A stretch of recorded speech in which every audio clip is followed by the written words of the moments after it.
Hey guys, Professor Bill, Comic Book University, and The Mandalorian, Chapter 6. Dude, I am so freaking sick, it's ridiculous. But I saw on Twitter they released this thing early. I'm like, yes, I'm so sick that I saw the stupid alarm go off on my phone for The Mandalorian because I knew it was coming out a day early. And I looked at it as I'm sleeping. I'm like, oh, nah, must have made a mistake. And I put it back down. Wow. Let's get into this thing, all right? So this just the previews, all right? I always watch the recap of the previous because that's always going to be the setup. A lot of people I know, they like to skip through that stuff, and I'm cool with that. Whatever, it is what it is. I like the setup because they're always going to, in the review of what just happened, the recap, they're always going to show you exactly what they want you to remember. So I'm just like, all right, cool. And when they're going through the cast of characters of everybody on here, I'm like, damn. So we're going to see IG-11. We're going to see Cara Dune. We're going to wind up seeing the Ugnaught, who now has a name. More on that in a bit. Dude, okay. Here I am. Sign me up, baby. I love this show, and I am unapologetic against that. And I see on there the Rotten Tomatoes score for Last Jedi. Oh, well. Here's a picture of me. Sick and still not caring. I enjoyed J.J. Abrams' Star Trek. I enjoyed the most recent 2 Star Wars movies. Is what it is, and I'm enjoying The Mandalorian. You don't like it? I don't know why you're at this review, because this is going to be a positive review, brah. Anyway, so, excuse me, very funny in the very beginning. Carl Weathers is there, and he's like, well, hey, if you're getting this, if you're receiving this message, that means that you're still alive. Dude just went 200 IQ on us. Like, duh. Well, I'm alive too. That might surprise you, but I guess that makes us even. I can't put a finger in this guy's pulse. I don't understand. This is the creepiest, freakiest freaking guy ever. I don't get it. I don't get it. Okay, is what it is, man. So he gives a plan. He's like, listen, excuse me, you come down here, you give us the kid, and then the guy will come out, and then you're going to shoot him in the face. Ha! You know, I could have sworn that the whole plan from the beginning to the end was the kid is not going to be here. No, I caught him. He's not telling me where the kid is. That alone could have been a good enough plan. So, you know, make no mistake, I see the flaws in the story, but I don't see how that's not an easy thing. If you just want me to kill the cat, what's the problem? But saying, make sure you bring the kid anyway, no, I'm already suspicious. I do like the idea that he turned around and he killed those other 2 guys. His play, I don't know, like, it's storytelling. You can only go with but so much. But if I'm presented with a story like that, it can't fail. Especially Cara Dune. I can see Cara Dune getting up and punching Carl Weathers right in the face. Mother, you realize I was a soldier? Plans always fail. That's why you rely on human beings, soldiers, to fix, to adapt and overcome. Like, that's the whole purpose of being a soldier. Here's the plan. When it not if. When it fails, adapt, overcome. Ding! Like, dude, oh man. Star Wars, Disney Plus, I love you guys on The Mandalorian. You guys are amazing. You want a little bit more realism? Hire a soldier as a consultant, okay? Not just a military general or something like that. No, legitimately, hire a former NCO, all right? Hire somebody who can come in and who can actually give you some deets on what a soldier would actually say and do. The realism it would bring to this would just be off the charts, superb. All right, let's get moving on, especially with a character like Cara Dune, man. Come on. So, Cara Dune is back. Like, he needs some backup, so he goes straight to Cara Dune first.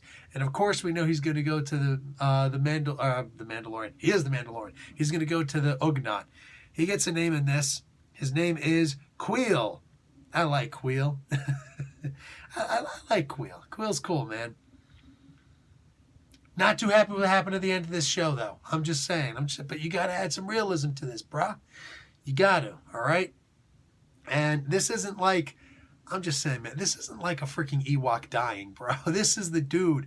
Like, he was talking, and, you know, upon this first re-meeting, he's just like, hey, what's up? How you doing? They're talking and whatnot. I'm like, he's going to say it. He's going to say it. You know he's going to say it. And it's just, they're about to leave, and it's like, I'm not going to say it? I'm actually kind of disappointed. Because you know you're tired of hearing everybody say, you're tired of the memes, you're tired of, there's two sayings that come from this. I have spoken, that's Gui, and that is the way. And you know, as much as you love that and as much as you say it too, you are so sick and tired of hearing other people say it. Tell me I'm wrong. So when he didn't say it, I'm like, oh, that's messed up. And they move on, and in the past he just says it really quick. I've spoken. I'm like, oh, you got me. You got me. All right. I see what you did. I see you. All right. Nice. You got me. So, also, he's repaired IG-11. I love that they've given him a hell of a lot more backstory just to kill him off. I love that they've given him so much extra backstory. Like, you know, let her know that we could do things with our hands, and she could do things with her hands. Let her know, and you know, like all these different things that he's done. He was an Imperial, didn't mean it. It was just indentured servitude. Worked 3 human lifetimes in order to get out of it. According to the Bible, the term of service of indentured service and or a slave is supposed to be 7 years. So like this guy, this is like modern day version of slave. Well, modern by 400, 500 years ago, but no, it still exists anyway. Yeah, this. Wow, 3 human lifetimes to work off slavery. Damn. Damn. So this cat, he fixes IG-11. He's not programmed for destroying, but he will protect.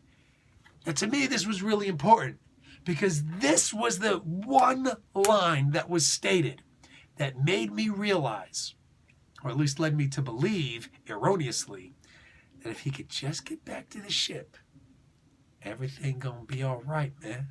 Everything gonna be all right. That's also a good Naughty by Nature song. Everybody always thinks of OPP, but there's lots of good songs that they got. So, okay.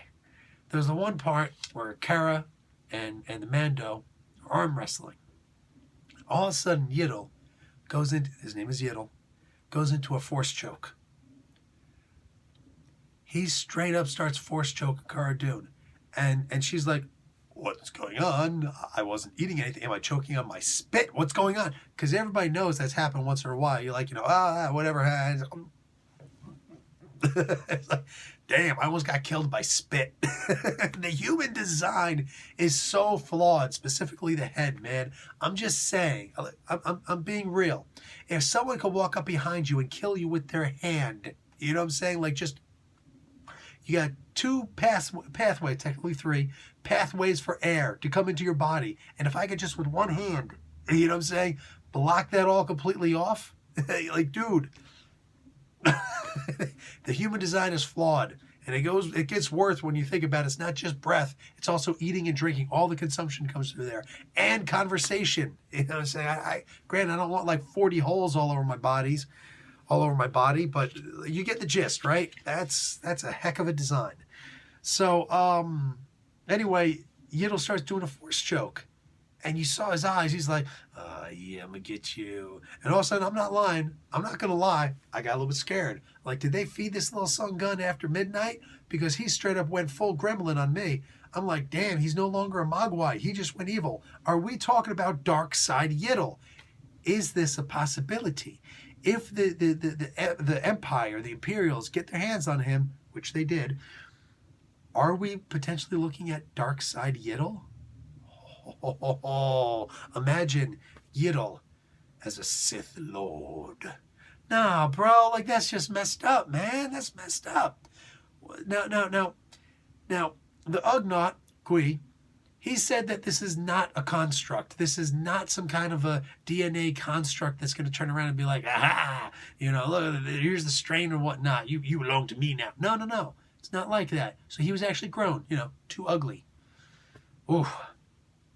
Later on, when these guys are camping on their way back to the main place, Bro, I'm wilding out here because you realize what happened here. You realize what happened.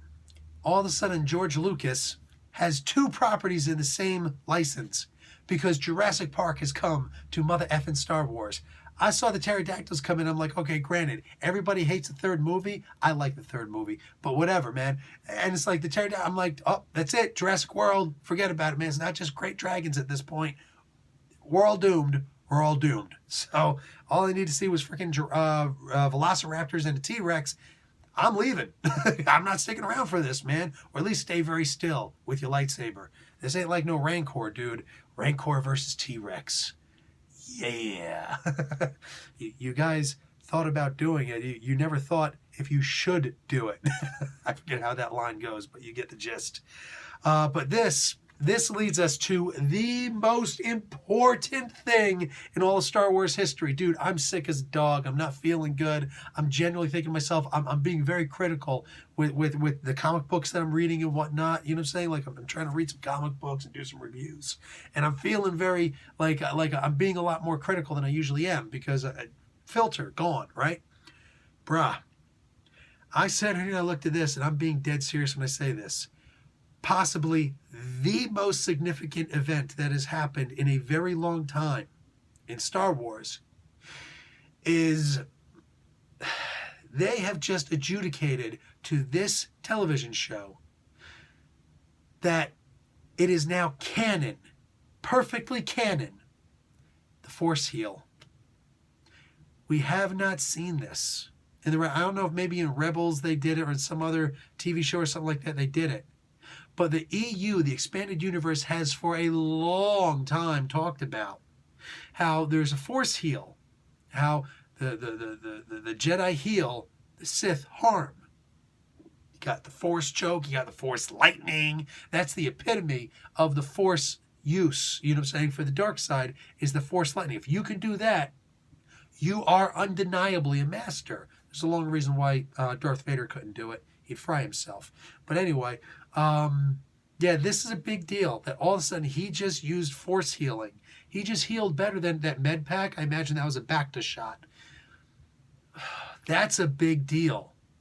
He got rid of the poison and he healed the arm to the point where there was nothing wrong with it. It was enough that it made Carl Weathers realize something's up. This was a genuine big deal in the Star Wars canon, lore, multiverse, all that. The Force heal is a real thing. Boom. Boom. I myself, I'm shocked at how good this was. It was because of this thing that I said, you know what? I will do another review today because hell's to the yes. That is a huge deal. All right, nothing else really matters in this show, not really. The nothing can go wrong line and all that stuff. Moff Gideon, let's just get right to that because that's the only other really, terribly important thing here that we were expecting that something big was going to happen. There's first the idea that there is an Imperial Moff still alive. Are we going to find out that? Because I'm sitting here thinking to myself, Moff Gideon? Does that mean that there's a chance that we can have a live action of not Grand Moff Tarkin? He died in New Hope. For crying out loud, the blue guy, the Chiss. I remember every single thing about him. I can't remember his freaking name, but you know who I'm talking about, right? Is it a possibility that we could actually see him? Because we saw him in Clone Wars, I think it was. That we saw him somewhere, all right? Which made him canon. But no. Could it be that he could actually show up in this TV show at some point? Maybe. Or somewhere. But right now, there's still a Moff around. That means that there's a huge organizing force. So it's not just the idea that there was a safe house and there was a couple guys sitting around and we thought it was just 4 stormtroopers in there with these other 2 guys. No, it turns out there's there's a couple more stormtroopers in there. That's one thing. But to see the actual clean armor of these guys coming in and an actual Moff. And did you recognize the Purge troopers? All of a sudden, I feel like I need more than one now. And I don't find them in the stores anymore. That's not good for the professor. So that was sick. When you see these Purge troopers outside. Wow. Wow. Granted, the Purge trooper sounds like, I'm just saying. Am I the only one who noticed that? But this is a big deal that there's a Moff around at this point. So, okay, we've got an organizing force. I was actually wondering, are we going to, when we see the other stormtroopers come in, are they going to look like the First Order uniforms? Because they could.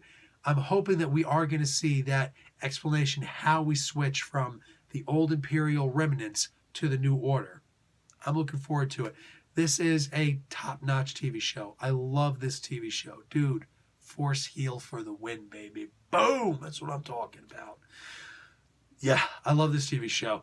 I'm just going to leave it at that. I'm going to go heal. I think I'm going to take a direct IV injection of ginger ale and see if I get myself better. Talk to you guys later. Professor Bill, Comic Book University. Class dismissed.